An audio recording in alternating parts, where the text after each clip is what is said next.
Hi friends, welcome to Shiva tech talks Telugu. మనం ఈ వీడియోలో అనేది ఏం చేద్దామనంటే, ఇప్పుడు ఎక్కువ బయట ఫ్రాడ్ నడుస్తుంది కదా.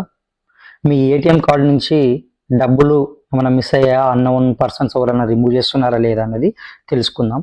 సో మీ కార్డు టచ్లోనే స్కామ్ అవుతుందా లేదా అనేది మీరు చూడొచ్చు. ఎలా అంటే, ఏటీఎం కార్డు ఎన్ఎఫ్సిని మీరు ఎప్పుడైనా ఆఫ్ చేయండి, ఎందుకంటే వైఫై ఉంటుంది కదా, వైఫైని మీరు ఆఫ్ చేసుకోవడం బెస్ట్ ఆప్షన్. ఇంకోటి వచ్చేసి మీరు సెట్టింగ్స్లోకి వెళ్ళండి. సెట్టింగ్స్లోకి వెళ్ళేసిన తర్వాత కాంటాక్ట్ ఉంటుంది కదా, కాంటాక్ట్లెస్ పేమెంట్స్, అది ఎప్పుడైనా కానీ మీరు ఎనేబుల్ చేసుకోవడం మంచిది. డైరెక్ట్ మీరు ఇప్పుడు ఎగ్జాంపుల్ బ్యాంక్ తీసుకున్న బ్యాంక్ యాప్లోకి వెళ్ళేసి, మీ నెట్ బ్యాంకింగ్ యాప్లోకి వెళ్ళేసి సెట్టింగ్స్ ఆప్షన్లోకి వెళ్ళేసి కాంటాక్ట్లెస్ పేమెంట్స్ అని ఉంటుంది కదా, దాన్ని మీరు ఎనేబుల్ చేసుకోవడం మంచిదండి. ఎందుకంటే దాన్ని ఆన్ చేసుకోకండి, అది ఆఫ్ చేసుకోవడం మంచిది. ఇంకొకటి మీరు వైఫై కూడా ఆఫ్ చేసుకోవడం మంచిది. అండ్ ఇంకోటి వచ్చేసి ఏంటంటే ఆర్ఎఫ్ఐడి అని ఉంటుంది కదా, మీకు ఐడియా ఉందనుకుంటా. ఆర్ఎఫ్ఐడి అనేది బ్లాక్ కార్డ్ హోల్డర్ వాడండి. అండ్ ఇంకోటి స్విమ్మింగ్ నుంచి మీరు సురక్షితంగా రక్షణగా ఉంటారు, అది ఒక 100% చెప్పగలుగుతా. అండ్ ఇంకోటి వచ్చేసి ఏంటంటే, మీరు బ్యాంక్ స్టేట్మెంట్ అనేది ఎప్పటికప్పుడు చెక్ చేసుకోవడమే మంచిది, అంటే కట్ అవుతుందా లేదా. అట్లీస్ట్ మీకు కుదరకపోతే 1 వీక్ ఒకసారి అయినా కూడా మీ బ్యాంక్ స్టేట్మెంట్ చెక్ చేసుకోండి.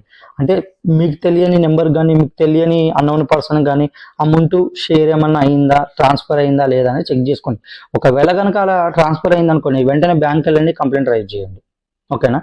సో మీ ఏటీఎం అనేది సేఫ్గా ఉందా లేదా అనేది, ఒకవేళ మీకు ఏమన్నా ఇలాంటి సిచ్యువేషన్ ఎప్పుడైనా ఫేస్ చేస్తే మీరు ఒకసారి నాకు కామెంట్ చేయండి. ఎందుకంటే తెలియని పర్సన్స్ కూడా ఏమైనా తెలుస్తుంది కదా, అది జరుగుతున్నాయా లేదా ప్రజెంట్ ఉన్న సిచ్యువేషన్లో అని తెలుస్తుంది.